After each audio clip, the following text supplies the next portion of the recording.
Fala galerinha, tudo bem?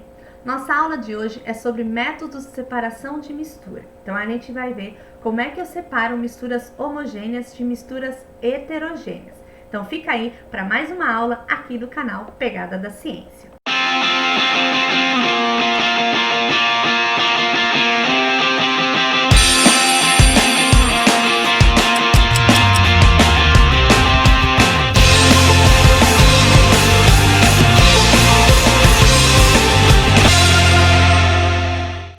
Quando a gente fala de misturas heterogêneas, a gente está falando daquelas misturas onde as substâncias são visíveis. Eu consigo visualizar a água e o óleo, por exemplo. Eu consigo ver ali na mistura cada um desses componentes. E aí nós temos diversos tipos de separação e a gente vai trabalhar alguns aqui durante a aula. O primeiro método que a gente vai falar é o método da sedimentação. Esse método é quando eu quero separar um sólido de um líquido. Então eu vou deixar o meu recipiente em repouso. Fazendo isso, a parte sólida, que é mais pesada, vai para o fundo do meu recipiente. E aí então eu consigo separar esses dois componentes. Esse método também é utilizado em laboratórios de análises clínicas. Quando eu quero analisar o sangue e fazer essa separação da parte líquida e a parte sólida do sangue, eu utilizo esse método.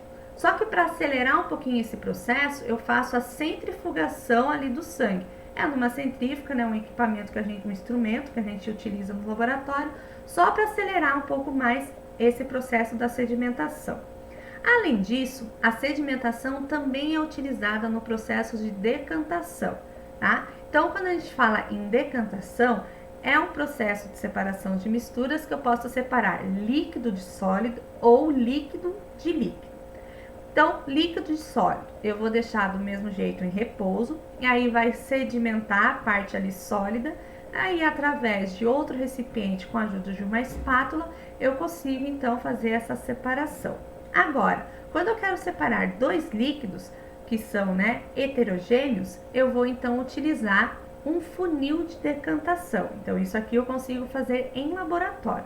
Então, esse funil ele é especial para isso. Ele tem uma torneirinha nessa região, aonde eu abro essa torneirinha e espero então que o líquido separe-se entre eles. Então, nesse caso, eu tenho o azeite aqui e a água. Então, eu abro a torneirinha, deixo a água passar pelo recipiente. E aí, quando estiver chegando no óleo, eu vou lá e fecho a torneirinha, então, separando esses dois líquidos, tá bom?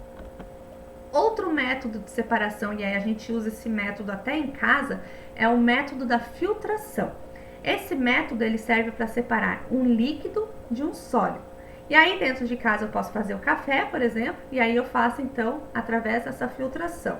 E em laboratório eu também posso fazer a filtração a vácuo, aonde essa filtração vai ser muito mais eficiente, porque eu separo completamente e eu não deixo nenhum tipo de resíduo ali no meu líquido, tá bom?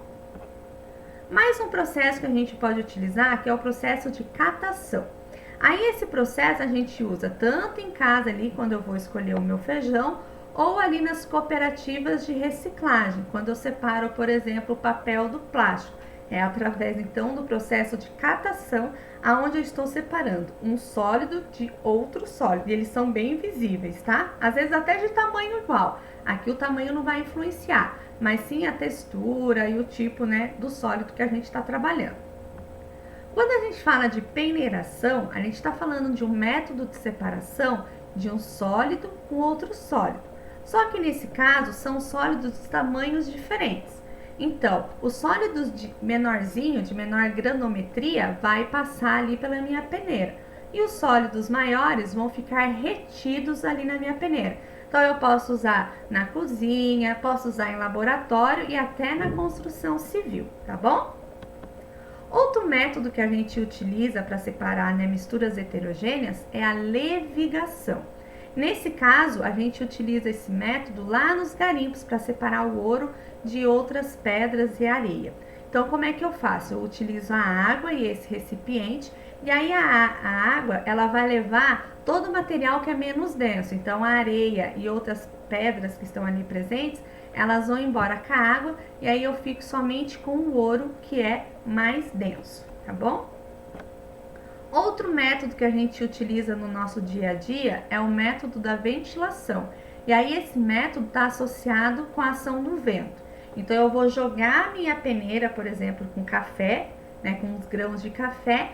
As casquinhas, elas vão ser levadas pelo vento e o grão de café então fica ali preso na peneira, tá certo? Então é um sólido com outro sólido e a diferença aí é o peso desses sólidos. O sólido mais leve, ele é levado pelo vento.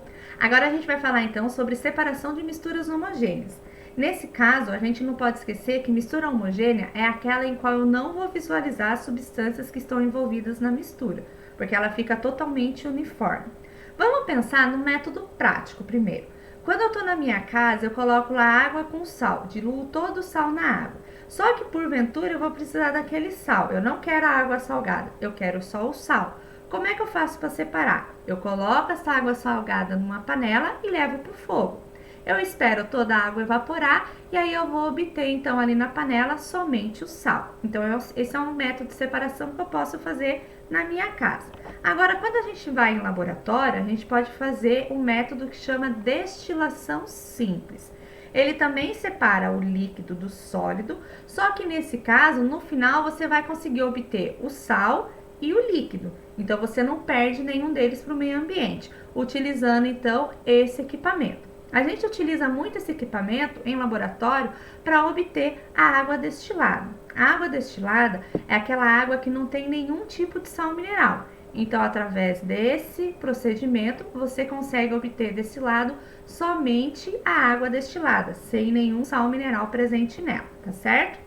Agora, quando eu tenho uma mistura homogênea de dois líquidos, a gente tem que usar então a destilação fracionada. O nome já diz, a separação vai ser feita em frações. E aí o exemplo que a gente tem então é na refinação do petróleo. O petróleo é uma mistura de várias substâncias. E aí eu posso separar essas substâncias para utilizar elas de diferentes maneiras.